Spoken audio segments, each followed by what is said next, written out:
8:09, estamos de vuelta en Ahora es Cuando, en este día lunes 5 de enero del 2026. Conversamos con Alfredo Moreno, ex canciller. Alfredo, qué gusto poder conversar contigo, bienvenido, buenos días. Hola Juan Manuel, buenos días. Muchas gracias por estar con nosotros. Alfredo, voy a partir haciéndote una pregunta en términos más bien generales. Primero, tu mirada sobre la situación que se está viviendo hoy en Venezuela con la captura de Nicolás Maduro, el accionar del gobierno norteamericano. Ya nos meteremos después a la reacción del gobierno chileno, de Latinoamérica, pero primero en términos así de valoración respecto de la situación propiamente tal que se genera desde el sábado en la madrugada. Bueno, yo creo que esto es la culminación de muchísimos años, estamos hablando de prácticamente 2 décadas en que se ha intentado todo para poder cambiar el curso de los acontecimientos en Venezuela. La situación cada vez fue peor, el gobierno venezolano nunca cumplió, hubo múltiples comisiones, acuerdos, elecciones que posteriormente se las robaban, y finalmente todos los métodos, digamos, para resolver esto mediante los instrumentos de la paz, de la negociación, fueron infructuosos, y terminamos en esto que obviamente nadie quiere, pero que ha sido la única manera de resolver esto o de iniciar la resolución, porque todavía obviamente quedan muchísimas incógnitas de qué es lo que va a pasar hacia adelante. Como he señalado en otras partes, esto es un primer paso, pero en realidad lo que se requiere es un cambio del régimen, no un cambio de Maduro. Maduro es una persona, pero si el régimen continuara igual, si las políticas fueran las mismas, bueno, nada cambiaría. Aquí lo que yo creo que hay que poner atención es en la alegría de los venezolanos en las calles cuando esto sucedió, porque el drama humano, que además tiene implicancias sobre países como Chile y muchos otros, que viven esas personas, es lo que realmente está detrás de lo que se vive en Venezuela. Es una situación crítica que se extendió, diría usted, ¿por qué razón? No me refiero a razones internas, porque podríamos con esto hacer, digamos, un ciclo de podcast, ¿no? Hablando de cómo el chavismo, digamos, labró su camino hacia el infierno, sino que más bien, ¿por qué no la comunidad internacional no fue capaz de ponerle atajo a la situación venezolana? Bueno, yo creo que hay dos cosas. Hay una que es una cosa estructural. El derecho internacional, a diferencia del derecho interno, no tiene dientes, o tiene muy pocos, ¿no? Uh-huh. Solamente puedes actuar con una acción que tenga la aprobación del Consejo de Seguridad, los procesos de la Corte Penal Internacional, que además varios de los dirigentes, incluido Maduro, tienen un proceso ahí, son lentos y complejos. Los sistemas por ejemplo, los informes de la alta comisionada de Naciones Unidas, incluida la presidenta Bachelet en su momento, también tienen, digamos, poca implicancia práctica respecto a lo que sucede, digamos, en los países, y depende del país, debido a su soberanía, lo que ellos realmente hagan. Entonces, eso es lo primero. Lo segundo, esto está cruzado por intereses políticos, y tú puedes ver que incluso muchos que hoy reclaman de cómo fue posible que esto resulta, y ponen el acento en la violación, digamos, de los principios de la legalidad internacional, que sin duda esto no está dentro de los principios básicos, digamos, de lo que puede hacer un país, ingresando a otro y tomando al presidente, o atacando a otro país. Bueno, eso, pero son los mismos que nunca dijeron nada respecto de este tema. Yo diría, con excepción del presidente Boric, que había sido bastante claro en esto y había tenido un cambio muy radical, pero muchos otros líderes a lo largo del mundo defendieron al chavismo en una forma muy fuerte, desde ya países que son opuestos a Estados Unidos, países socialistas, España, por ejemplo, y muchos otros.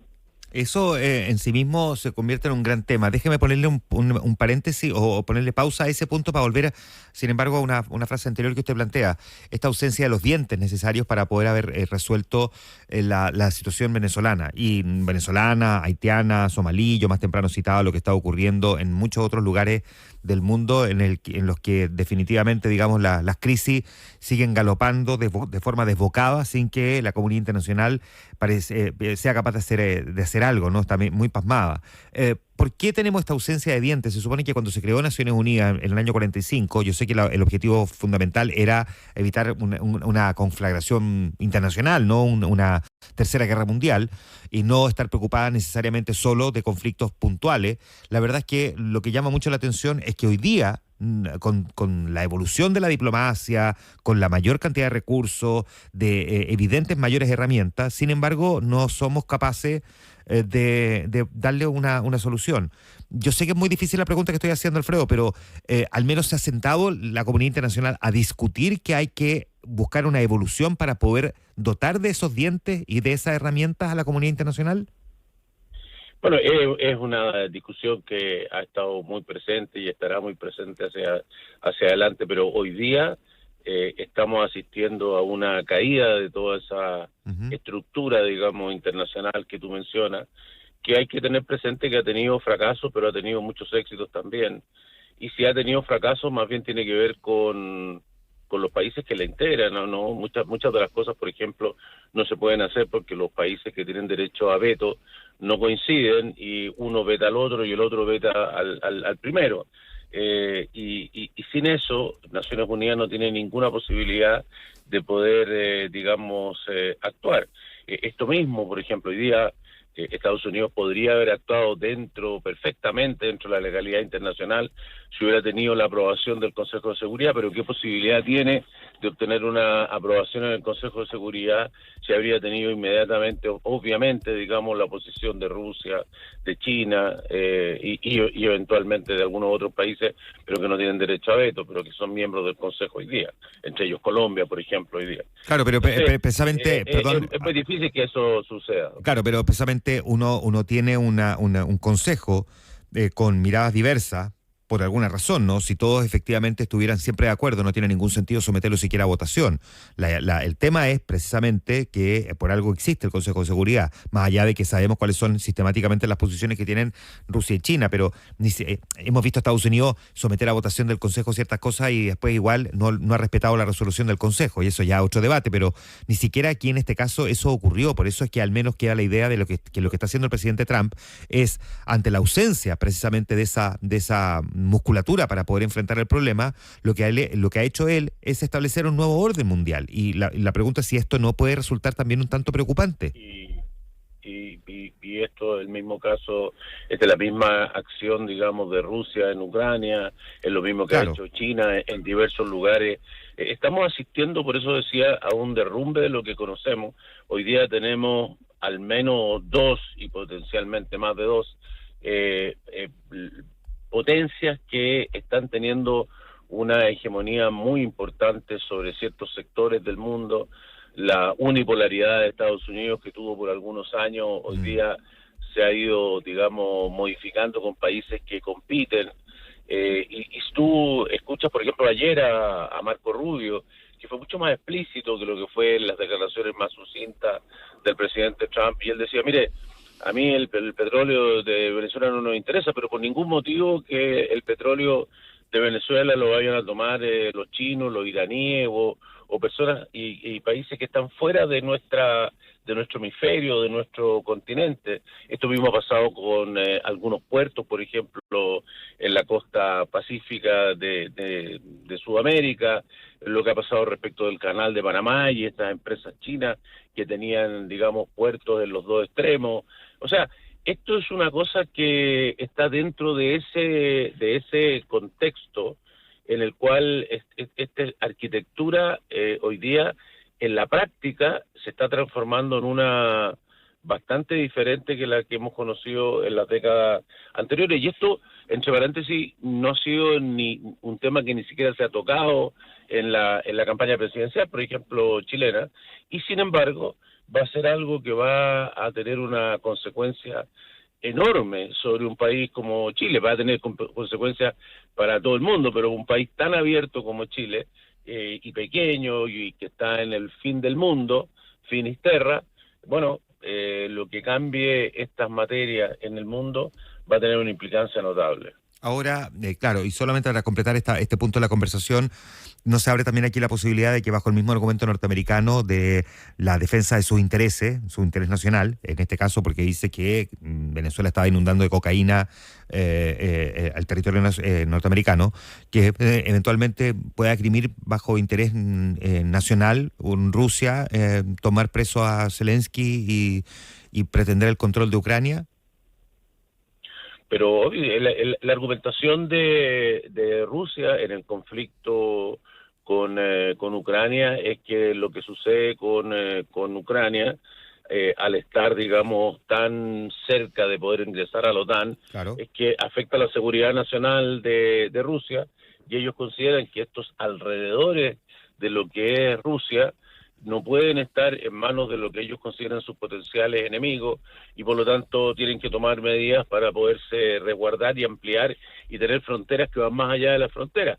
Y si usted mira lo que sucede, digamos, en el mar de China, con respecto a China, bueno, los argumentos de China respecto de esto también son similares. O sea, aquí tenemos potencias extraordinariamente grandes y poderosas que consideran que hay un ámbito geográfico y de interés económico para ellos y culturales, en fin, donde cualquier injerencia de otra potencia en aquellos puntos que son claves, ¿no? En aquellas cosas de infraestructura, del petróleo, de recursos energéticos, y para qué decir respecto de las fronteras, son temas que no van a aceptar y que consideran que tocan su seguridad nacional. Esta es la realidad, nos guste o no, esta es la realidad que tenemos, Sí, sí, ese es el punto. hoy. Estamos haciendo la descripción, no si no estamos haciendo, Exacto. no estamos haciendo el catálogo de las cosas que nos gustan. Exactamente, a uno le gustaría un mundo de otra naturaleza, pero esta es la realidad que tenemos y este es el medio en el cual Chile, que depende 150% de lo que sucede en el exterior, tiene que moverse en este momento, y para qué decir, hacia adelante. Esto está cambiando la vida de los europeos, está cambiando la vida de muchísimos países. Alfredo, no debió, yo sé, a propósito de lo que uno quisiera, lo que nos gustaría, pero no cree usted que debió haber habido al menos una mínima intención de conciliar una postura de Estado común, especialmente considerando que el presidente Boric, es cierto, él gobierna hasta el último día, y él es jefe de Estado y jefe de gobierno, pero dado que es un jefe de Estado que de todas formas en 2 meses más sale del cargo, haber conciliado una posición común con el presidente entrante, porque la verdad es que fueron diametralmente opuestas las posiciones que asumieron Boric y Kast el sábado respecto de la crisis en Venezuela. Mira, yo en esto te agradezco la pregunta, porque partiendo de lo que decíamos recién, de la dificultad que tiene Chile, todos los países, pero Chile particularmente, en esta nueva situación internacional, esto de que la política internacional debe ser una política de Estado, que hay que hacerla todo unido, y que Chile ha sido muy bueno en eso y ha sido para mucho beneficio del país, hoy día es más válido que nunca. No lo hicimos bien con respecto a la candidatura de la presidenta Bachelet, que debió haber partido de otra manera. Yo me alegro que el presidente electo, una de las primeras cosas que hizo fue ir, juntarse con ella. Él decidirá después si la apoya, si no la apoya, tomando todos los elementos que esto requiere, y que es un punto complejo. Pero debe ser una discusión que siempre debimos llevar adelante entre todos. Eso lo digo como un ejemplo. Respecto de esto, lo mismo, porque si tú vas a lo profundo, digamos, de la posición del presidente Boric y del presidente Kast, en realidad, en todo lo que tiene relevancia hacia adelante en esta materia de Venezuela, coinciden. Sí. Ambos dos consideran que lo que hay en Venezuela es una dictadura, que no cumplió con las elecciones, que debe salir todo ese régimen y que debe ingresar el que fue elegido democráticamente. Todos consideran que el problema de la migración es un problema tremendo para esas personas, primero que todo, que son esos migrantes obligados, y también para países como Chile, que le cuesta mucho poder recibir esa cantidad de personas. Entonces, el futuro, estamos totalmente unidos, y resulta que frente a esto no habría costado. De hecho, la reacción del presidente electo menciona en su elemento, puede decir que es una muy buena noticia, pues dice, bueno, todo esto tiene que hacerse de acuerdo al derecho internacional. Pero lo de la Cancillería solamente hace presente que esto está en contra del derecho internacional, cosa que, como ya mencionamos anteriormente, no hay ninguna duda, pero obviamente que es una muy buena noticia, abre una puerta de algo que parecía totalmente clausurado, da una posibilidad, no asegura nada, pero sí abre una posibilidad de que esto cambie, y necesitamos urgentemente que esto cambie. ¿Cómo vamos a resolver el problema de la migración, por ejemplo, si el país que genera 8 millones de migrantes obligados no tiene un cambio y comienza esa gente a querer volver a su país porque las condiciones cambian?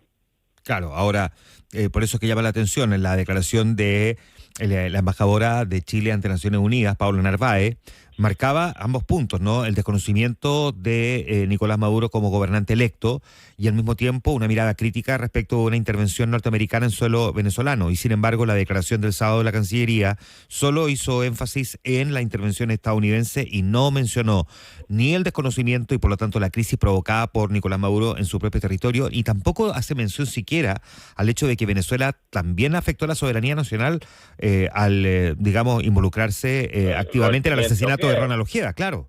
O sea, que es una cuestión que por lo demás está planteada por el Ministerio Público. Entonces, por eso digo que llamó mucho da la sensación que fue muy apresurada la declaración del gobierno el sábado, ¿no? Claro, por eso, digamos, yo creo que en esto, mira, han aparecido un montón de líderes de países de izquierda recriminando y censurando lo que pasó en Venezuela y haciendo hincapié en el tema del derecho internacional, que como ya, solo para repetir, digamos, no hay duda que se ajusta al texto lo que ellos dicen, pero ninguno de esos países hizo nada. Yo creo que lo del presidente Boric es diferente, hay una oportunidad distinta. Él fue muy claro en señalar anteriormente que a pesar de que el gobierno de Maduro se las da de izquierda, lo sea o no lo sea, pero se presenta de izquierda, se une a los otros países de izquierda, es un país y un gobierno que ha hecho de la vida de sus ciudadanos un drama y de la vida de sus países vecinos otro drama. Entonces, en eso el presidente fue muy claro en señalar que es una dictadura que tiene que cambiar, en fin. Entonces, creo que tiene todo el pie moral y una, digamos, clarísima posición para eso. Piensa tú que nosotros, incluso Venezuela, nos cerró los consulados. O sea, cuando un país rompe relaciones con otro, que fue Venezuela el que rompió relaciones con nosotros, tú le pides al embajador que se vaya, porque ¿qué embajador va a tener con un país que no tiene relaciones? Pero sigues teniendo los consulados. Los consulados son una organización que le da servicio a los ciudadanos chilenos que viven allá y a los ciudadanos venezolanos que viven acá. Y le resuelven problemas tan simples como tener un carnet de identidad, como poder renovar su pasaporte, en fin, comunicaciones simples y servicios básicos que se dan a través de estos consulados. Nos obligó a cerrar los consulados. Esto es además de lo de Ojeda. O sea, Venezuela ha hecho con Chile un daño gigante, más allá de la migración, en sus relaciones diplomáticas, ha incumplido las normas más básicas y hemos recibido golpes enormes en materia diplomática desde el punto de vista de lo que hizo Maduro en los últimos años. Uno ve una declaración del gobierno diciendo que va a buscar una coordinación con otros países para tener una posición más o menos común, y al final la coordinación que vimos ayer fue fundamentalmente de países progresistas de Iberoamérica, como México, Colombia, Brasil, Chile y España. Y se queda muy corto entonces en esa coordinación. ¿No cree que arriesga también el gobierno del presidente Boric el haber tomado una posición que lo dejaba bien a la vanguardia respecto a una mirada crítica sobre lo que estaba pasando en Venezuela, al terminar subsumido de alguna manera en la posición de otros países que en realidad no han tenido la misma posición tan cuestionadora respecto de lo que estaba pasando en Venezuela? ¿No hipoteca de alguna manera esa posición que en algún momento había destacado el presidente Boric, que lo había puesto en una situación ventajosa? Indudablemente, y no solamente eso, esta tendencia tan fuerte que hemos tenido no de ahora, sino que de hace muchos años en nuestro continente, a confundir la política internacional con la política ideológica.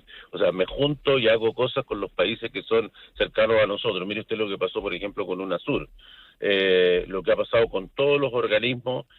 Por ejemplo, se habla del derecho internacional, pero la OEA reclamó contra Venezuela, Venezuela se retiró de la OEA. Se le podría haber aplicado la Carta Interamericana. No se pudo hacer porque Venezuela simplemente se retiró. Esto, la única manera que nuestro continente tenga fuerza es que podamos tener organismos internacionales donde todos estamos ahí, a pesar de que pensemos distinto. Esa es la gracia, de manera tal de que podamos unir la fuerza frente a un país tan poderoso como Estados Unidos que tenemos en nuestro continente, podamos tener la fuerza de la unidad, aunque tengamos diferencias en muchas cosas, particularmente diferencias políticas, diferencias en lo que creemos que hay que hacer en materia económica o social, o en fin, cómo tenemos que organizarnos en cada país. Eso es la aplicación básica del derecho internacional.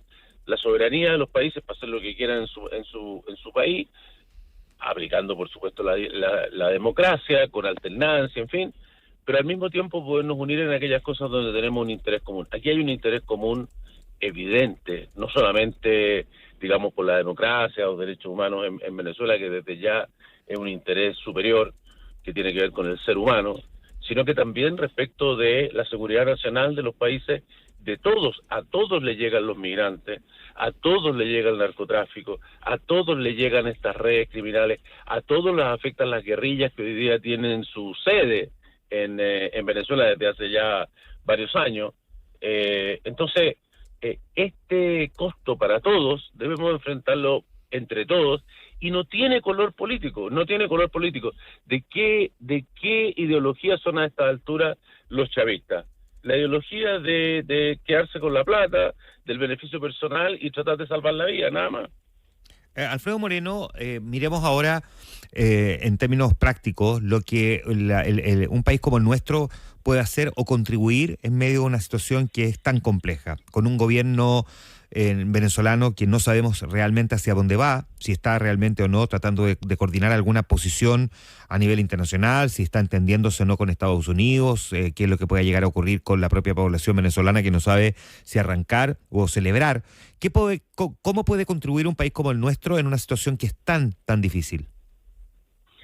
Bueno, obviamente que nosotros somos un país pequeño y no podemos hacer lo que hace Estados Unidos o lo que hacen otros países, pero creo que Chile tiene una posición, lo que, digamos, en algún momento Alejandro Foxy siempre hablaba del soft power, ¿no? Uh-huh. Donde a veces tu tamaño de tu opinión, por tu comportamiento, por tu coherencia, por la claridad de lo que tú planteas, porque das un camino, porque tienes una cosa que permite unir a países que tienen posiciones a lo mejor políticas o ideológicas diferentes, donde puedes hacer un servicio, unir y permitir un movimiento que vaya más allá.